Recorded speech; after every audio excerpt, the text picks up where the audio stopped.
네, 이번 강의는 한글 사용을 금지령을 내렸던 그 연산군에 대해서 알아보겠습니다.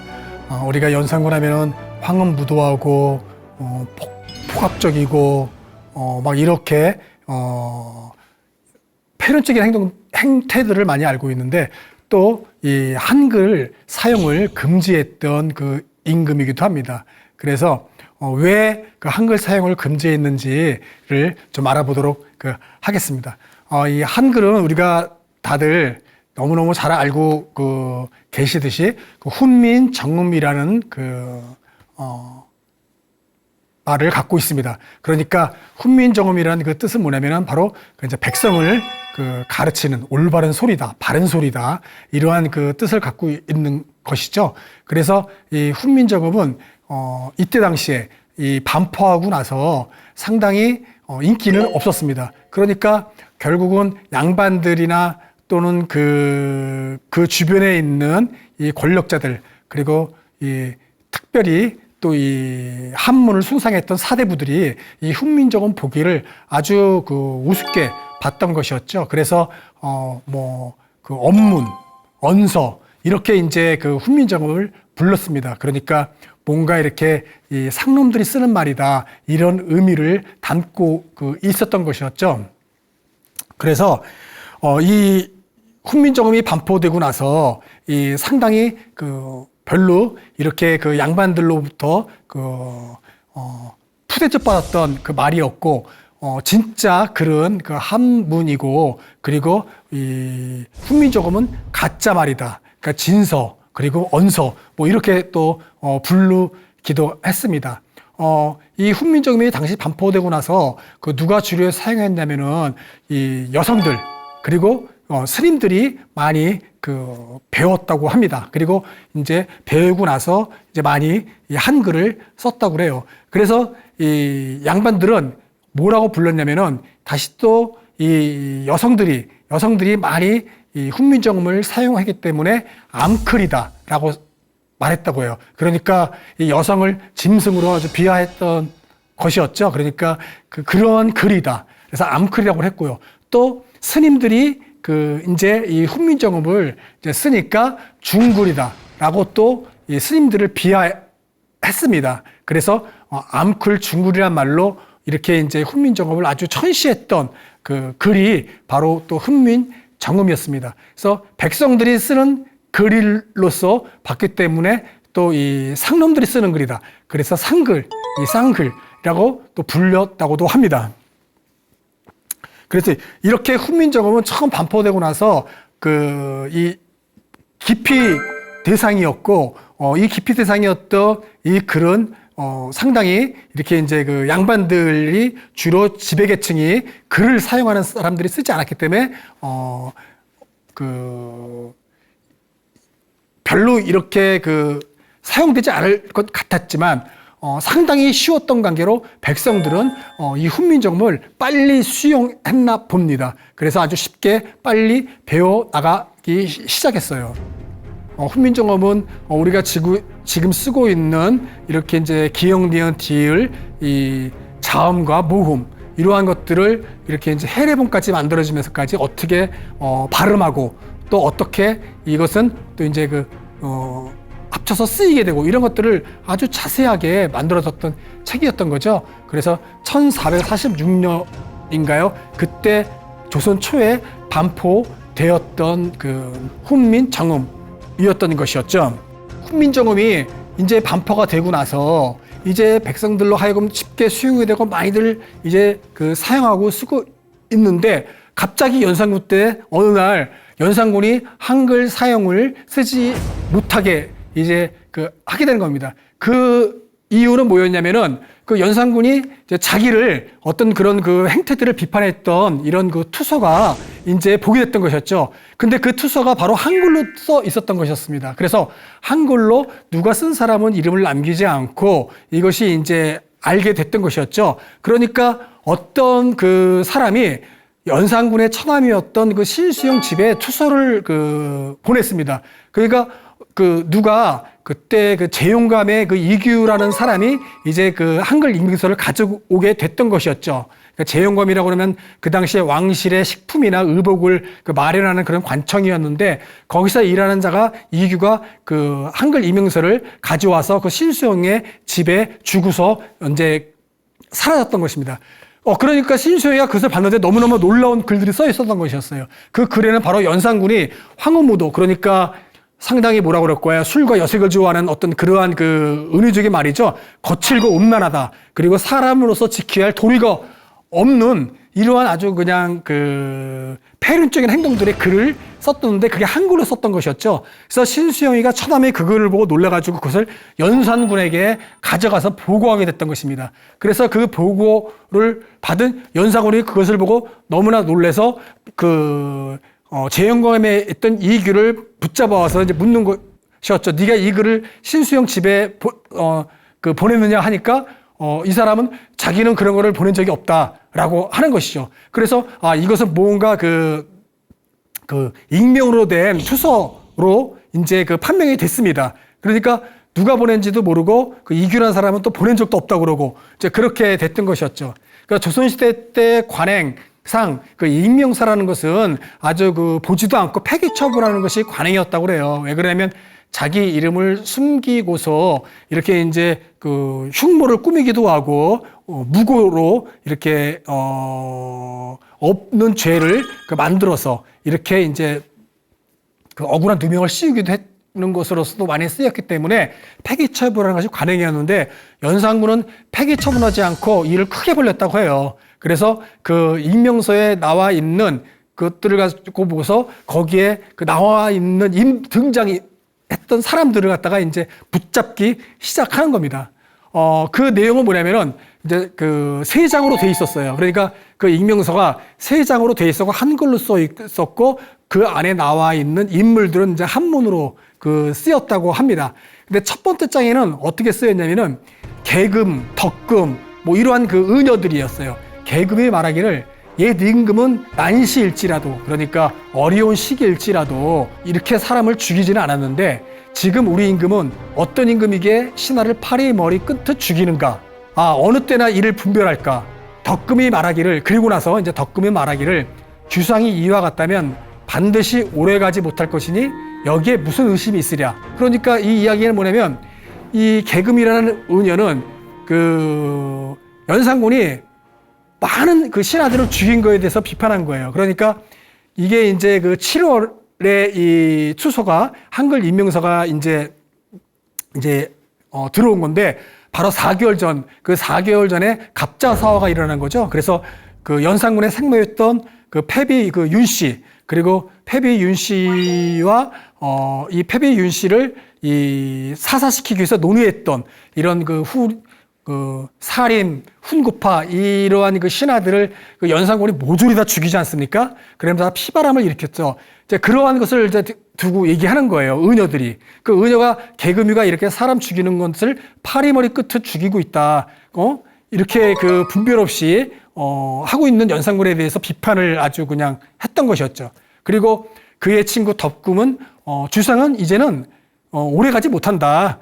이제 그 변고가 생겨서, 즉 반정이 생겨가지고 이제는 폐위될 것이다. 뭐 이런 얘기를 자기들끼리 술 먹으면서 했던 이야기를 한글로 누군가가 써가지고 이것을 그 연산군의 처남이었던 신수영 집에 이제 보냈던 것이었죠. 자, 이것이 첫 번째 장이었습니다. 그러니까 이 연산군이나 연산군 주변에 있던 권력을 갖고 있던 신하들에게는 상당히 무서운 아주 그냥 영무에 준하는 이러한 내용이었죠. 그러니까 두 번째 장은 또 이렇게 이제 나오는 거죠. 옛 임금은 의리에 어긋난 일은 하지 않았는데 그러니까 지금의 임금은 여색에 대해 분별하는 바가 없다. 이제 또한 그러니까 여자 기생들, 은여, 현수, 그러니까 여자 무당을 말하는 겁니다. 여자 무당들을 모두 다 조사해 궁중에 드리려 하니 우리도 들어가게 되지 않을까 하면서 이제 자기들을 신세 타령하는 것이었죠. 그러니까 연산군이가 이렇게 이제 기녀들을 계속해서 전국 팔도에서 모아오니까 자기도 차례가 돼서 이제 은여들도 자기들도 궁중에 들어가서 그 수발을 하게 되는 이런 것을 이제 좀 두려워하는 이러한 이야기가 두 번째 장이었습니다. 이렇게 이 한글 익명서가 그 내용이 그 연산군 일기에 나와 있습니다. 그래서 이것이 사실로 수적으로 이렇게 묘사되어 있고요. 이제 세 번째 장 같은 경우는 또 이제 어떻게 나와 있냐면은 은효들이 또 계속해서 이야기를 해나가면서 이제 좀 더 이렇게 좀 심한 말을 하게 되는 것이죠. 어떤 말을 하게 되면은 이 신씨들을 모조리 죽이고 싶다. 그 신씨들. 그러니까 신씨는 뭐냐면은, 바로 연산군의 처남이었던 신수영이 집에 투서가 들어왔고, 그거를 갖다 연산군에 이제 보고했던 사람이 신수영이니까, 신씨 집안을 모조리 이제 척결하고 싶다. 뭐 이런 내용이에요. 그래서 신씨의 아비, 할아버지, 아들, 손자까지 모두 다 죽이고 싶다 하면서 이제 술을 먹으면서 지들끼리 막 이야기하는 거예요. 그들 때문에 지금 이러한 사달이 났고, 이래서 모두가 다 지금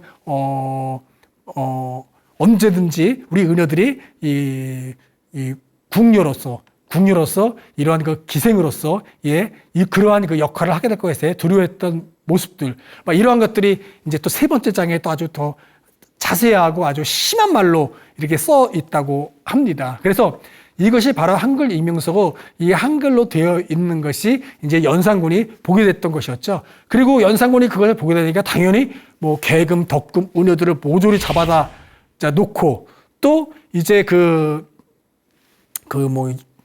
투서를 갖다 준 이규라는 사람, 그리고 이규라는 사람이 누군가 이것을 나한테 주어서 이걸 전달했던 누군지를 모르고 있는 것이죠. 그래서 연산군이 바로 글을 이제 작성했던 사람들까지도 모조리 다 색출하려고 했던 것이었습니다. 조선 27대 왕 중에서 25명의 왕은 군왕이었기 때문에 조선왕조실록으로 되어 있는 거고요. 광해군과 연산군 같은 경우는 군의 신분이었기 때문에 일기라는 것으로서 이제 기록이 남아 있습니다. 근데 사실 또 뭐라고 그럴까요? 이 광해군과 연산군 같은 경우의 일기는 반정으로 그들은 물러났고, 반정을 통해서 즉위했던 그런 신 세력들에 의해서 이렇게 일기가 졌던 것이었죠. 바로 이 사관들에서 당시에 사초를 근거로 해서 바로 나중에 중종 때 완성된 게 일기였기 때문에 어느 정도 이 연산군을 더욱더 많이 나쁘게 그렇게 이제 묘사했던 것들도 우리가 그걸 조금 알고서 일기를 봐야 될 것 같습니다. 연산군이 한글 익명서를 색출하기 위해서 범인을 잡아내려고 합니다. 이제 그러니까 어떻게 범인을 잡아내려고 하면은 그 범인이 바로 이제 한글로 썼으니까 한양에 있는 모든 한글을 사용하고 있는 사람들, 한글을 모두 사용하고 있는 사람들을 이제 한양에 다 소집시킵니다. 그래서 전부 다 한글을 쓰라고 해서 한글 쓴 익명서와 필적 조사를 하게 되는 겁니다. 그렇게도 하고요. 또 그래도 범인이 나타나지 않자 전국 팔도에 한글을 쓸 수 있는 사람들을 모두 쓰게 해가지고 한양으로 올려보내가지고 그걸 또 조사합니다. 그 정도까지 하게 되는 거죠. 그래서 아주 많은 재물과 그리고 높은 관직에 벼슬을 걸고서 현상함을 걸어서 범인을 색출하려고 하지만 결국은 잡지를 못했다고 합니다. 그래서 이 연산군은 그 이후로 이제부터 한글을 사용하지 못하게 했던 것이었죠. 그래서 한글을 이제는 가르치지도 말고 배우지도 말고, 또 한글을 사용하다가 잡히면 이제는 형벌을 가하고 이렇게 했습니다. 그리고 한글을 쓰는 것을 뻔히 알면서도 옆 사람이 이웃이 고발하지 않으면 고발하지 않은 사람들도 곤장을 치는다라고 했던 것이었죠. 그리고 한글을 쓰는 사람들은 찬행해시키는, 이렇게 아주 무섭게 해나갔던 것입니다. 그러니까 한글은 이제는 어느 누구도 쓰지 못했던 것이었죠. 그래서 그렇게 한글 사용 금지 공포령을 내렸기 때문에 한글은 이제는 한때 사라지다시피 했던 것이었고, 한글을 갖고서 제대로 표현하지 못했던 것이었습니다. 이렇게 한글을 이용해서 그 자신의 뜻을 표현하기 시작했던 사람은 바로 궁중 여성들이었습니다. 그러니까 바로 개금과 덕금이처럼 이렇게 한글을 조선 초기에는 빨리 배워서 그들이 썼던 것을 우리가 알 수 있던 것이었죠. 그래서 이 궁중의 여성들, 궁녀들은 한글을 갖고서 어떤 궁중의 비리 같은 것들도 그 익명서로 그 폭로하기도 하고요. 또 우리가 그 잘 알고 있는 대표적인 정의왕후와 인수대비 이런 그러니까 성종의 어머니죠. 뭐 세조의 그 그리고 성종의 그리고 어머니 그 인수대비 이런 분들을 대비들이 바로 한글로 명령서를 쓰기 시작했습니다. 그래서 그 패비 윤 씨를 이렇게 폐위시키고 그 사살시킬 때도 바로 이 인수대비의 한글 명령서가 써서 이것이 이제 사용됐던 것이었죠. 이렇게 대비들이나 중종들이나 궁궐에서부터 궁중 여성들이 이렇게 한글을 쓰기 시작했고요. 또 그들뿐만 아니라 많은 사람들이 빨리 쉽게 이 한글은 사실 이 조선 초기에 정착화 됐었다는 이러한 이 증거들도 많이 나오고 있습니다. 이 가장 오래된 한글 편지가 발견됐어요. 그러니까 올해죠. 2023년 3월 달에 이 나신걸의 한글 편지라는 게 발견됐습니다.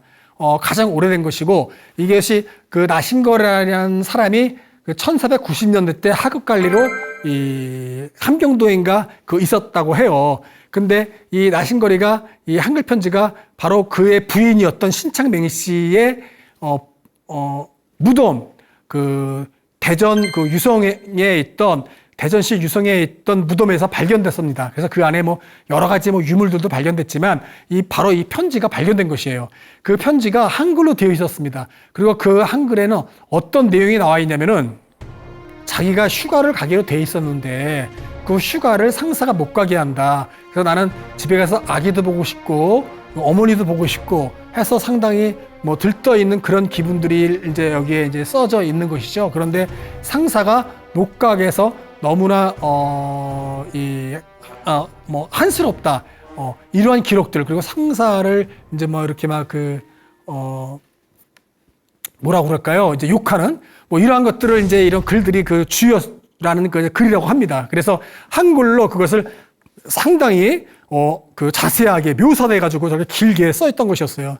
그러니까 이 글이 발견돼 가지고 보물로 지정이 됐던 것입니다. 그래서 올 3월에 이 편지가 보물로 지정됐던 거예요. 그러니까 어떤 왕실에 있는 또 어떤 사건의 커다란 계기가 되었던 뭐 이런 과정이나 결과의 내용이 아니라 아주 일반 백성의 평범한 글인데 왜 이게 보물로 지정됐냐면은 1446년에 한글이 반포되고 나서 그 1490년대 그러니까 성종 때부터 연산군 때에 이 나신걸이라는 사람이 하급 관리로 그 함경도에서 근무했었는데 거기에서 썼던 것이 이제 커다란 의미가 있던 것이죠. 왜냐하면 한글이 발표된 지 한 50년도 안 됐던 거였죠. 그러니까 50년도 안 되었는데 바로 그 남자가 그리고 하급 관리였던 사람이 저렇게 그 상당히 나름 잘 쓴 그 글씨로 한글로 썼다는 것에 커다란 그 의미가 있던 것이었습니다. 우리가 그동안 알고 있기로는 한글은 뭐 이렇게 이제 이 여성들이 주로 많이 쓰고 궁중 여성들이 쓰고 일부가 썼던 글로서 우리가 알려져 있었는데 이것을 통해서 조선 초기에 그 남성들도 이미 많이 이 한글을 사용했고 이 편지로 봐서 이렇게 그 사용 빈도수가 아주 쓰지 않았냐라고 다시 한번 우리가 이제 알 수 있었던 것이었습니다. 그래서 그동안 알고 있던 거와 좀 다른 새롭게 조선 초기부터도 한글은 이미 양반들이 아닌 층에서는 많이들 사용했던 것으로 밝혀졌던 것에 커다란 계기가 있는 것이 바로 이 편지이기도 합니다.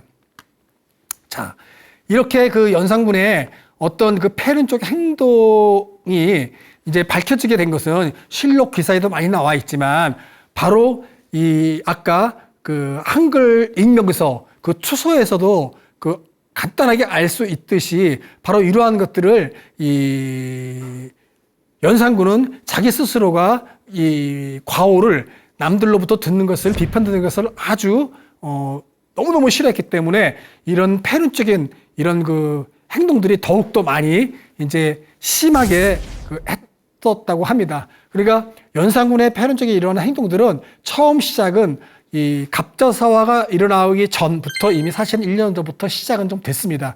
그러니까 1503년인가요? 그때 당시에 이 연산군은 이제 술을 엄청 많이 먹고 그 내시들에게 몽둥이를 들게 해가지고 정업원의 가게에서 막 그 몽둥이질을 해가지고 이 해코지를 하고 막 내쫓고 막 했었다고 해요. 그리고 연산군은 거기에 들어가서 나이 든 스님들은 전부 그 비구니들이죠. 나이 든 비구니 스님들은 다 내쫓고 젊은 그 비구니들만 남겨두고서 거기에서 그들을 강제로 막 겁탈하고 막 그랬었다고 합니다. 그 바로 그 정업원이라는 데는 경복궁과 그 창덕궁 후원 그 중간쯤에 있는 이런 그 조선 초의 그 사찰이었죠. 그 사찰은 바로 이 선왕의 그 전 왕의 후궁들, 그러니까 이제 그 전왕이 돌아가시고 바로 그 후궁들이 모였던 그 출가에 있던 그 사찰입니다. 그리고 또 어떤 그러한 그 왕실의 이 여성들이 또 거기에서 이제 그 편하게 쉬우라고 해서 지어졌던 사찰이었던 것이었습니다. 그러니까 이 정업원이라는 것은 뭐라고 그랬고요. 자기 왕실의 가족들의 그 후궁들 또는 왕실의 여성들이 그 사찰에 있으면서 어떤 그런 수양을 했던 곳이라고 보면 되겠죠. 그런데 거기에 있던 스님들을 연산군이 바로 자기 왕실의 어떤 그 먼 친위책일지도 모르는 사람들이었던 그 스님들을 이제 강제적인 이런 막 겁탈하면서 아주 패륜적인 그런 아주 행태를 벌이기 시작했습니다. 그리고 나서 또 그 다음 이제 그 해에 1504년에 아주 그냥 3월 달에 이러한 커다란 이런 이제 우리가 너무나 잘 알고 있는 갑자사화가 이제 일어나게 됐던 것이었죠. 이런 갑자사가 이제 일어나게 되면서 연산군이 이제 돌이킬 수 없는 그러한 이제 군왕의 길을 가게 됐던 것이었습니다. 입은 화의 문이요, 혀는 몸을 베는 칼이다. 입을 닫고 혀를 깊이 간직하면 몸이 평안하여 어디서나 굳고 나리라. 뭐 이런 뜻을 가진 한자 그 사구절이 이제 나와 있습니다. 그리고 그 사구절을 내 글귀를 나무패에 새겨서 황관들이 모두 차게 했다라고 합니다. 그러니까 연산군이 저렇게 이제 차게 한 건데 그 이유는 이 황관 즉 내시들이 함부로 막 그 연산군의 그 사생활 그리고 자기의 어떤 그런 아주 심한 술주정 이러한 것들을 자꾸만 이제 소문이 퍼지고 막 이러다 보니까 이 내시들로 하여금 함부로 입을 열게 하지 못하게 하는 뜻, 그리고 그걸 봄으로써 더 조심하라는 뜻으로 저거를 나무에 새겨가지고 황관들이 차게 했대요. 그러니까 이미 이 1504년 이 초에는 이 기록들을 보면은 연산군은 막 술을 한번 먹으면 기억도 끊기고요. 그리고 술주정도 아주 심했다고 합니다. 그래서 또 그 다음날 되면은 자기가 기억도 하지 못하고 뭐 반성도 하고 막 그랬지만 다시 또 술을 먹으면 다시 또 그렇게 되돌아오고 막 이랬었던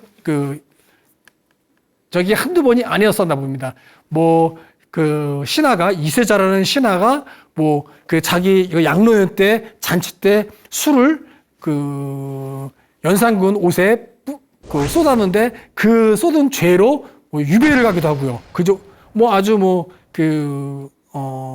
심한 어떤 형벌과 그리고 자기가 어떤 저지르는 그러한 이 패륜적인 행동들에 대해서도 이조심을 시키고 했던 것들이 바로 이렇게 이제 나무패로 황관들에게 차게 했던 것에서도 우리가 좀 알 수가 있습니다. 이미 갑자사화가 일어나기 전부터 이미 이 술과 여색에 아주 깊이 많이 좀 빠져 있었을 때였는데 그것이 그냥 정점에 이르는 것이 그냥 갑자사화를 시작으로서 이루어졌던 것이었죠.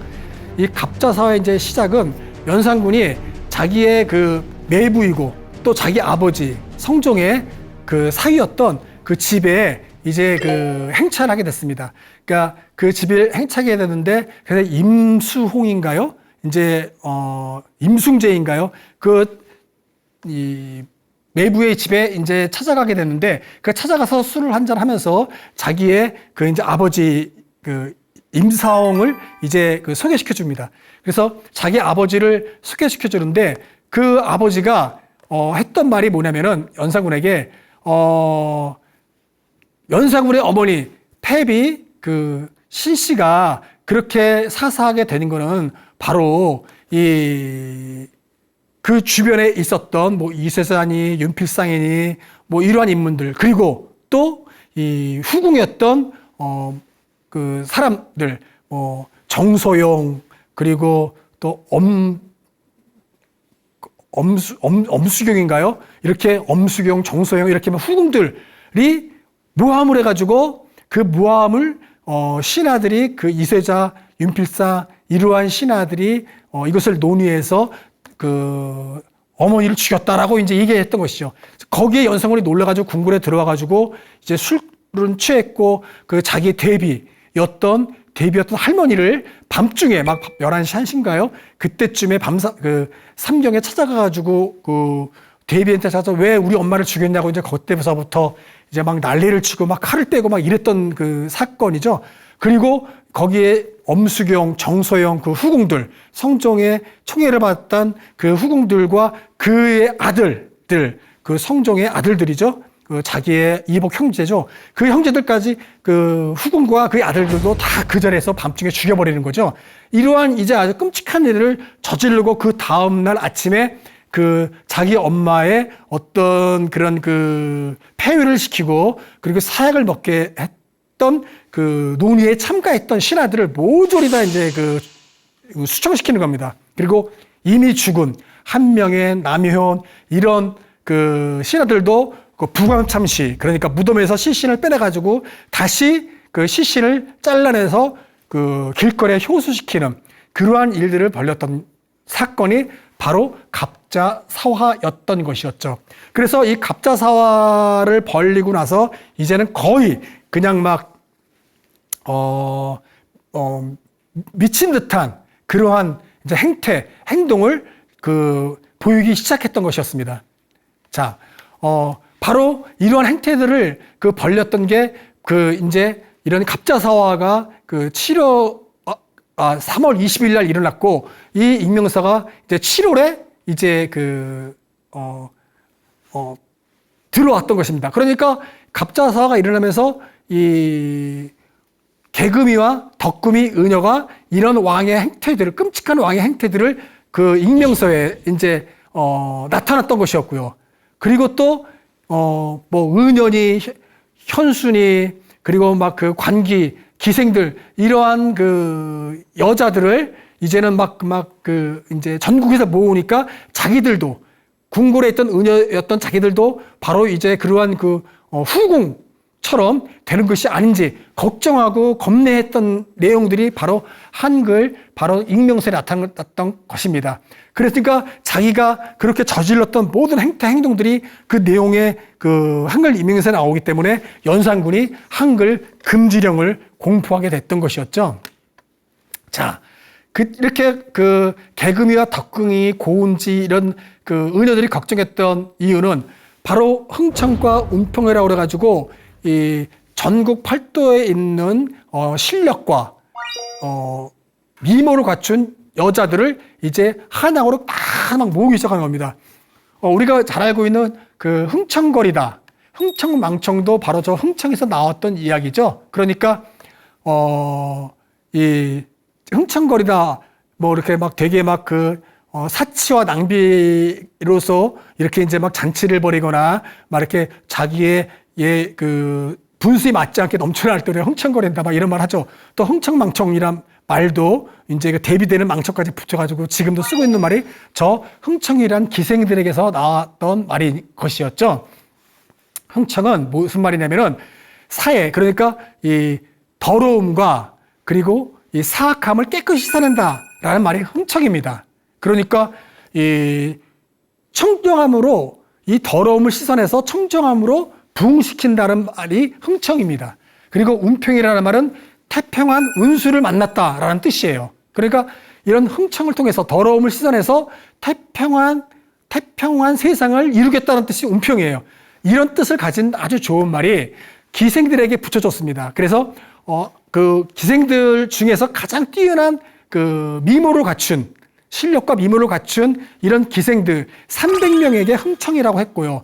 그 나머지 1000명 중에서 700명을 운평이라고 했습니다. 그러니까 흥청에 미치지 못하는 기생들을 운평이라고 했던 것이었죠. 그래서 흥청은 궁궐로 들어와 있었고요. 운평은 궁궐 밖 장화곤이라는 곳에 있었던 것이었습니다. 그리고 또 흥청 중에서도 또 세 과로 나눕니다. 그래서 천과, 반천과, 직과로 나눠서 연산군, 자기와 그 하룻밤을 보낸 사람들, 자기와 함께했던 사람들은 이제 천과, 그리고 그랬었지만 사랑받지 못한 사람들은 반천과, 그리고 아직까지 잠자리를 갖지 못한 사람은 직과, 이렇게 또 세 과로 나눠서도 관리를 했고요. 그 운평은 언제든지 흥청이 될 수 있는 그러한 그 국료화 시킨 그 집단 기생들이 또 장화곤에서 또 이제 그 궁궐에 잔치집이 있을 때 가끔 들어왔던 이런 그 운평이라는 사람들이 있었던 것이었습니다. 얼마나 이 끔찍한 일이 또 있었냐면 바로 그들 중에서 그 운평이라는 한 기생은 꿈을 꾸었는데 그 꿈 이야기를 자기 그 동료한테 했었다고 해요. 그래서 이 옛 주인이, 그러니까 남편이었나 보죠. 그 옛 주인이 꿈속에 나왔는데 괴이한 일이다 라면서 그런 말을 그 동료와 얘기했는데 그 동료 했던 말이 연산군에게 들어갔습니다.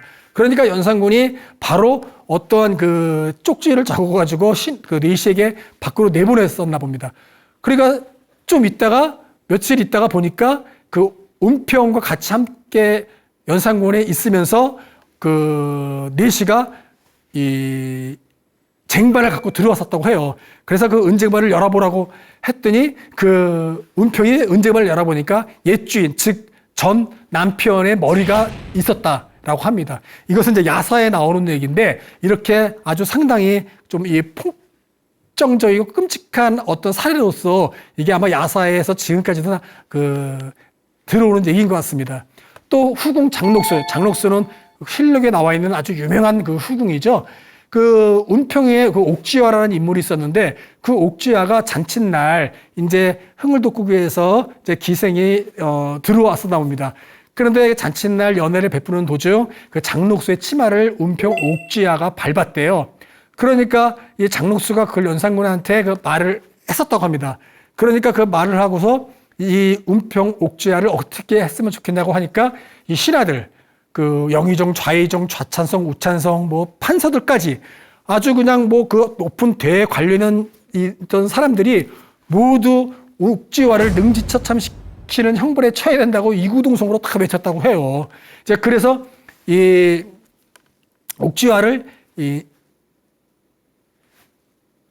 연산군이 이제 차명을 시켜버립니다.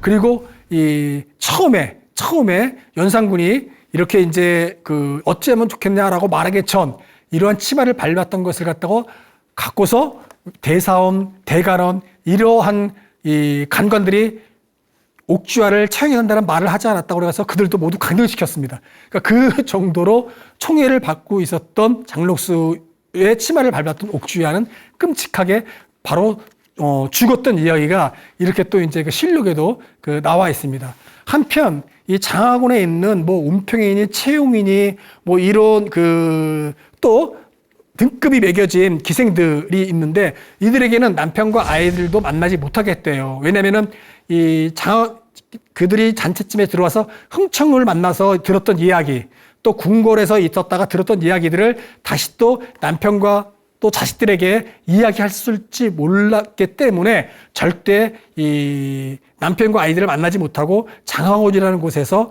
그 운평, 채용 이러한 그 기생들이 그 안에 머물러서 있게끔 했다고 합니다. 그래서 만약에 이런 남편을 만나거나 그렇게 되면은 발각이 되면은 아주 그 형벌을 받거나 더 심하면 차명을 당했었다고 해요. 이렇게 그 자기가 사생활 또는 방탕한 생활들이 밖으로 누설되지 못하도록 아주 철저하게 이렇게 관리를 했던 왕이 또 연산군이기도 했습니다.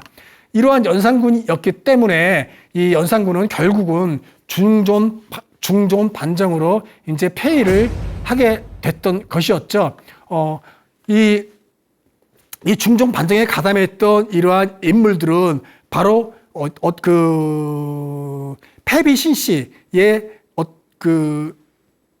어떤 그런 또 막 그 인척들, 또 이 갑자사화 때 많이 숙청된 그러한 또 그 어떤 가문의 집안, 어떤 그 피해를 받던 이러한 사람들이 아주 그냥 주축이 돼가지고 너무나 쉽게 이 반정에 성공시켰던 것이었죠. 오히려 중종 같은 경우는 전혀 그런 것에 어떤 그 주도하지 못하고 있었지만은 바로 이 권신들에 의해서 이제 반정이 너무나 쉽게 이루어졌던 것이 바로 반정이었습니다.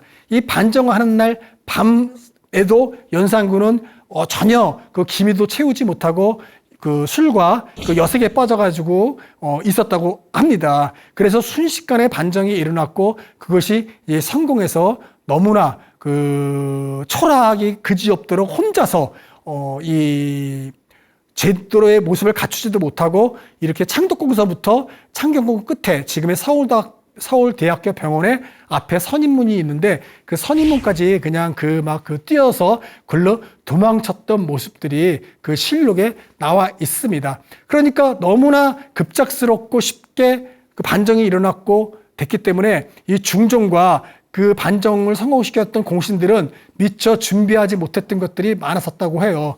그것은 뭐냐면은 반정을 시키고 나서 중종은 이 명나라에게도 전혀 그 자기가 반정을 통해서 왕이 됐다는 것을 알리지 못했다고 합니다.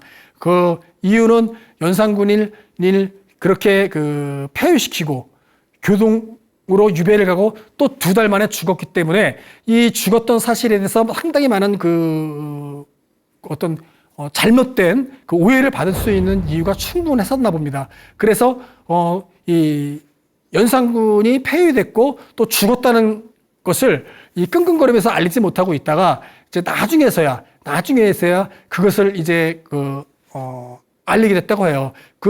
이제 폐위를 했던 것은 바로 자기가 바로 너무나 심한 병이 있어가지고 도저히 왕위를 이어받을 수 없어 제의를 못하기 때문에 자기는 폐위했다라고 중종의 그 공신들의 이제 그렇게 이제 거짓말로 이제 말을 한 거죠. 그리고 명나라에서 물어볼 것까지도 다 예비 그 질문들 그리고 답변까지 다 준비를 했었다고 합니다. 그래서 이렇게 그 연산군이 자기가 질병으로 인해 가지고 이제 왕위를 내놓는 것으로 이렇게 이제 했는데 또 너무 빨리 연산군이 그 교동에서 이 죽음으로 인해 가지고 그것을 또 이제 알리지를 못했고 끙끙거렸다고 해요. 그래가지고 그게 거의 뭐 아주 상당히 오랜 기간 동안을 갖다가 쉬쉬하고 지낼 정도였습니다. 그런데 다행히 명나라에서 한참 뒤에서부터는 이제 묻지 않고 계속해서 이제 넘어갔기 때문에 다행히 어떠한 어떤 그 외교적인 거에 대해서 문제가 되지 않았었다고 해요.